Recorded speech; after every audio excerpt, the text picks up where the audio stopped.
आज उठायला उशीर झाला आणि सकाळी सकाळी आवरून जायचं होतं मला पारायणासाठी सप्त्याला. तुम्हाला तर माहितीच आहे मी पारायणाला बसले.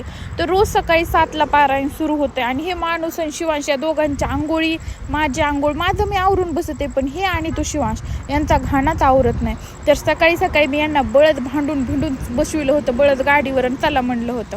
आणि बाजार असल्या कारणानं जनावरं सगळे बाजाराकडे येत होते म्हणून वाटावाटामध्ये आणखी ब्रेक घ्यावा लागत होता.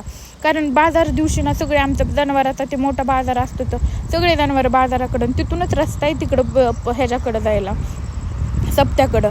तर फायनली मी पोहोचले होते आणि सगळे बसले होते आणि म्हणजे सुरूच व्हायचं मी पोहोचले. म्हणजे एक ओळ वाचायची झाली होती फक्त, म्हणजे मी ते पण पोती उघडेपर्यंत तेवढी वाचायची झाली आणि त्याच्यानंतर वाचली. आता आमचा काहीतरी 8-9 अध्याय आज संपले, ते आता उद्यापासून 10वा अध्याय होणार आहे. त्याच्यानंतर 10 मिनिटाचा ब्रेक दिला आणि शाबू झालेला होता.